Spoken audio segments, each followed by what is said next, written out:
বিসমিল্লাহির রহমানির রহিম। আসসালামু আলাইকুম এভরিওয়ান। জুয়েল চ্যানেলের পক্ষ থেকে আপনাদেরকে সকলকে আবারও ওয়েলকাম।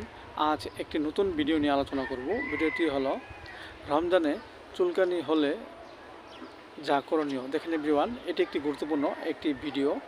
আমাদের মানবদেহে চুলকানি একটি চর্মরোগ। এই রোগ আমাদের মানবদেহে বিভিন্ন কারণে বিভিন্ন সময় বিভিন্ন মানুষের মাঝে দেখা দেয়।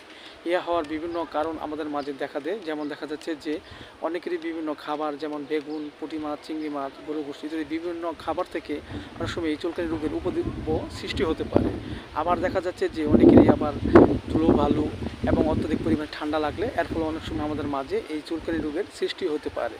এবং দেখা যাচ্ছে যে পরিপাকতন্ত্রে যদি কোনো গোলযোগ কোনো ত্রুটি থাকে এর ফলে অনেক সময় আমাদের মাঝে এই চুলকানি রোগ সৃষ্টি হতে পারে। সো এভরিওয়ান, এই রোগটি আমাদের মাঝে হলে আমরা হোমিওপ্যাথিতে যে চিকিৎসা গ্রহণ করতে পারি। যেমন দেখা যাচ্ছে যে এই রোগ আক্রান্ত ব্যক্তিটি যদি পূর্বে তার মাঝে চুলকানি রোগটি হয়েছে কিন্তু বর্তমানে নেই, কিন্তু কিছুদিন পর আবার বডিতে চাকা চাকা কিছু বর্ণ হয় এবং বর্ণটি প্রচুর চুলকায়, ব্যথা করে, এসব লক্ষণে আমরা হোমিওপ্যাথিতে যে ওষুধটি খেতে পারি সেটা হলো হাইড্রাস্টিস 30। আমরা 2 ফোঁটা করে সকাল বিকেল 2 বার সেবন করতে পারি।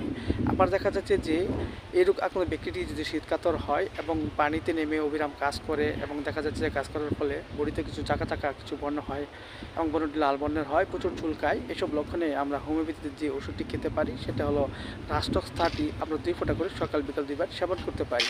এবং পাশাপাশি আমরা একটি হোমিওপ্যাথি বায়োকেমিক বড়ি ফেরাম্পস 6-এর 4টি গুঁড়ো চিবি আমরা হালকা গরম করে পানি সহ সকাল বিকাল 2 বার সেবন করতে পারি।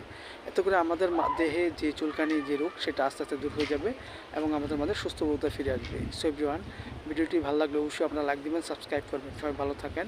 Thank you so much.